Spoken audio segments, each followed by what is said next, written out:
Hi guys, and welcome back to another video. So this isn't gonna be this week's video technically. I just wanted to quickly talk about Inktober supplies that I'm gonna be using for this year's Inktober. And like I've mentioned before, I'm gonna be doing 17 Inktober or SVT Inktober. So you can find the prompts either on my Twitter or on my Instagram. But here I'm just talking about what I'm gonna be using. So I'm gonna be using watercolor paper this year, because I would like to use ink washes. Now all the supplies will be listed in the video with text and everything, so you guys can see, as well as I'm going to be putting it in the description so you guys can have access to all of that more easily. So I'm going to treat it similarly to how I do my watercolors, in the sense that I'm going to do most of the washes prior to doing any like line art or inking.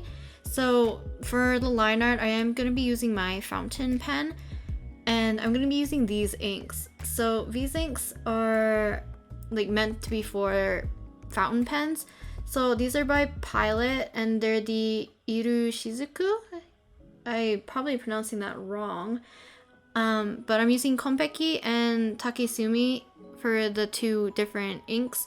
I basically mixed Take-Sumi with my Kon-Peki ink, so I could get like a darker blue, because Kon-Peki, when it's just straight out from the bottom, is very like a bright like electric blue, which I really like. So I'm going to be using that mainly for the washes. But for the line art, I did want something a little bit darker. Now I might change that a bit as we're doing Inktober, but for now I kind of like how dark it is. I might make it a little bit brighter. But yeah, I mixed them into those little containers, those little plastic paint containers, put them in so I can have access to them.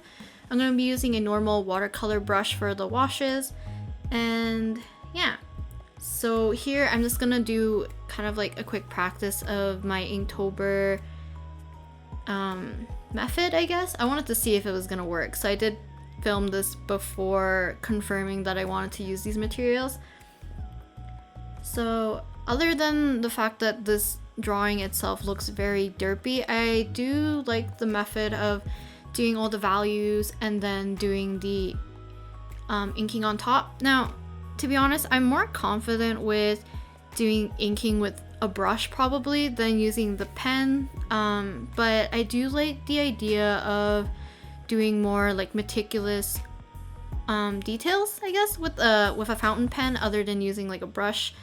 I think it's better for me to learn how to do better like line work. I always enjoy looking at other people's like really meticulous detailed line work, but like for myself, I don't think I can really do that unless it's like very deliberate. Yet people can, like, they seem like they can do it so like effortlessly. So hopefully doing Inktober this way would be very helpful.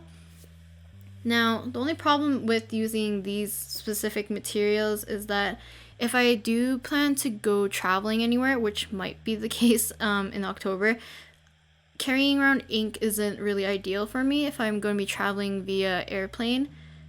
So if that's the case, I'm probably just going to stick with maybe a water brush with a little bit ink in it, and this fountain pen. That's probably the best I can do, but I would like to continue with this kind of method for the rest of Inktober, only because like I really love the kind of electric blue that this ink has, and I wouldn't mind doing the whole inking process just with this ink like I mentioned before, because I think it might look a little bit more cohesive, but we'll see how well the dark blue that I mix looks. But hopefully you guys enjoy seeing what I'm going to be using for Inktober, and hopefully a lot of you guys will be also participating. I decided not to do black this year because I just need a bit of a change. I've always done like pigment liners or like microns or like technical pens for Inktober, so hopefully this would work a lot better for me since I'm more akin to doing watercolors and painting. Yeah, and the reason why I'm doing line art on top of my washes is actually because I always feel restricted about doing line art beforehand. It always just looks always really stiff, but I can kind of play around with the line art when it's on top.